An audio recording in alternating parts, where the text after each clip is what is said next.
പ്രധാനപ്പെട്ട കാര്യം.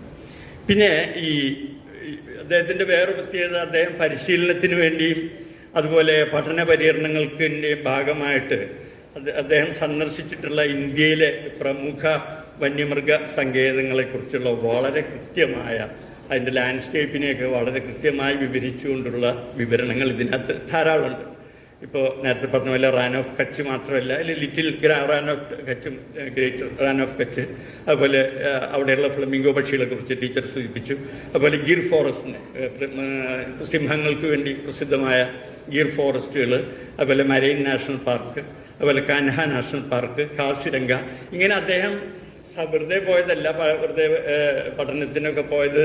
അദ്ദേഹം വളരെ സൂക്ഷ്മമായി നിരീക്ഷിക്കുകയും അവിടുത്തെ വനപ്രകൃതിയെക്കുറിച്ചും അവിടുത്തെ പാരിസ്ഥിതികമായ പ്രത്യേകതകളെക്കുറിച്ചൊക്കെ ഏതൊരാൾക്കും അറിവ് പകരത്തക്ക രീതിയിൽ വനശാസ്ത്ര സംബന്ധമായ അറിവ് മാത്രമല്ല, ഭൂമിശാസ്ത്ര സംബന്ധവും ചരിത്രപരവുമായ അറിവിനെ എല്ലാം കൂടെ ചേർത്ത് വെച്ചുകൊണ്ടുള്ള ഒരു വിവരണം അദ്ദേഹം നൽകുകയും അത് വായിക്കാനിടയാവുന്ന ആളുകൾക്കെല്ലാം തന്നെ ആ സ്ഥലത്ത് പോയ ഒരു പ്രതീതി അനുഭവപ്പെടുകയും ചെയ്യുന്നുണ്ട്. അതുപോലെ തന്നെ നീതിയെ സംബന്ധിച്ച് ടീച്ചർ സൂചിപ്പിച്ചു. അതിൽ കൃഷ്ണൻ എന്ന് പറയുന്നൊരു ആദിവാസിക്ക് 3-4 ദിവസം മടയത്ത് പട്ടിണി കിടന്നൊരു സാഹചര്യത്തിൽ അവർ വളർത്തുന്ന ഒരു നായ കൊണ്ടുകൊടുത്തൊരു ഉടുമ്പിനെ അവർ കഴിക്കുന്ന സമയത്ത് അത് നിയമവും നീതിയും തമ്മിലുള്ള ഒരു വ്യത്യാസത്തെക്കുറിച്ച് അവർ പറയുന്നുണ്ട്. പലപ്പോഴും ഞങ്ങളൊക്കെ പറയാറുണ്ട്, ജൂറിസ്പ്രുഡൻസിനപ്പുറത്ത് ഇപ്പോൾ ഒരു ഓവർ ആർച്ചിങ് നാച്ചുറൽ ജസ്റ്റിസ് എന്ന് പറയുന്നൊരു പ്രകൃതി നീതിയുണ്ട്. ആ നീതിയുടെ മർമ്മം പിടികിട്ടുന്ന ആളുകളാണ് നല്ല നീതിമാന്മാരാകുക എന്ന് പറയുന്നുണ്ട്. ഈ ഓവർ ആർച്ചിങ് നാച്ചുറൽ ജസ്റ്റിസ് എന്താണെന്ന് അദ്ദേഹം അതിനകത്ത് സൂചിപ്പിക്കുന്നുണ്ട്. പിന്നെ മറ്റൊരു സംഗതി, അദ്ദേഹം ഈ പ്രകൃതി പഠന സഹവാസ ക്യാമ്പുകളിൽ കുറേ സജീവമായിട്ട് പങ്കെടുത്തിട്ടുള്ളതാണ്.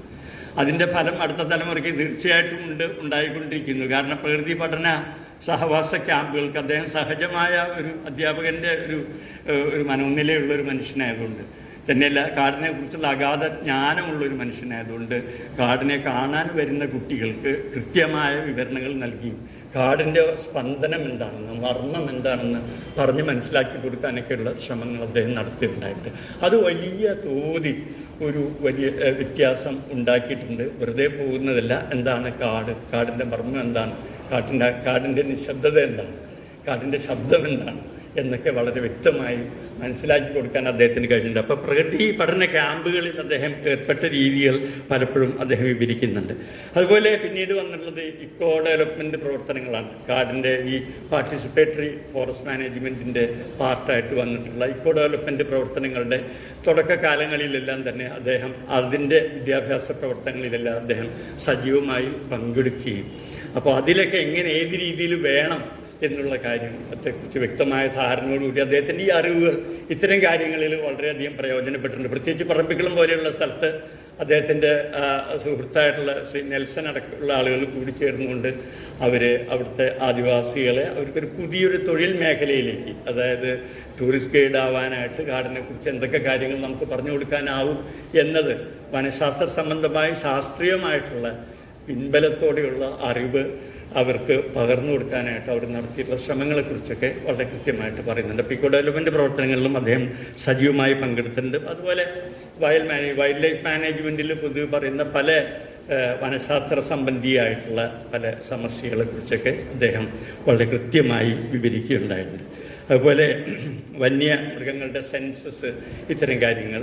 അപ്പോൾ ഇതൊക്കെ എന്താണ്, ഇതിനെക്കുറിച്ച് നമുക്ക് പൊതുവായ ആളുകൾക്കൊരു ധാരണയില്ല. പക്ഷേ അതിൻ്റെ ഉൾക്കള്ളികൾ, എൻ്റെ ഉള്ളിലെ കാര്യങ്ങൾ വളരെ വ്യക്തമായി എങ്ങനെയാണ് ഇതൊക്കെ ചെയ്യുന്നത് എന്നുള്ളതിനെക്കുറിച്ച് വളരെ നല്ല ഒരു വിവരണം അദ്ദേഹം നൽകിയിട്ടുണ്ടായിട്ട്. അപ്പോൾ ഇത്തരത്തിൽ കാടുമായി ബന്ധപ്പെട്ട് ഇതുവരെ അപരിചിതമായ ഒരു മേഖലയെ അദ്ദേഹം തുറന്നു കാണിക്കുകയും പുതിയ ഒരു കഥന രീതിയുടെ ഒരു സരണി അദ്ദേഹം മലയാളത്തിന് വേണ്ടി വെട്ടി തുറക്കുകയും ചെയ്തു എന്നുള്ളതാണ് ഞങ്ങൾക്കൊക്കെ അഭിമാനകരമായ കാര്യം. ഞങ്ങളെല്ലാം പറയാതെ പോയ കഥകൾക്കെല്ലാം അദ്ദേഹം നാവ് നൽകി എന്നുള്ളതാണ് ഏറ്റവും പ്രധാനപ്പെട്ട ഒരു കാര്യം. തന്നെയല്ല, ഞാനിത് അവസാനിപ്പിക്കുന്നതിന് മുമ്പ് അതിൻ്റെ ഒരു ആകത്തുക എന്ന് പറയുന്നൊരു വിവരണം അദ്ദേഹം വായിക്കുക. കാടിനെക്കുറിച്ച് അദ്ദേഹം പറയുന്നുണ്ട്, ഓരോ വനയാത്രയും ഓരോ വായനകളാണ്.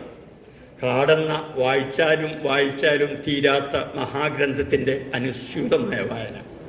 കൺമുമ്പിൽ അനാവൃതമാകുന്നത് എന്തും ഓരോരോ അധ്യായമാണ്. അതൊരു തൂവലാകാം, കാൽപ്പാടാകാം, കാഷ്ടമാകാം, കൊഴിഞ്ഞു വീണ രോമമാകാം, കൊഴിഞ്ഞു വീണ മുള്ളൻ പന്നിയുടെ മുള്ളാകാം, പൂവാകാം, ഫലമാകാം, വിത്താകാം, ഉറുമ്പിൻ കൂട്ടം പൊതിഞ്ഞ ഒരു നിശാശലഭ ജഡമാകാം, ഒരു പക്ഷിക്കരച്ചിലാകാം, ഒഴുകുന്ന കൈത്തോടാകാം, വറ്റിപ്പോയൊരു പുഴയാകാം.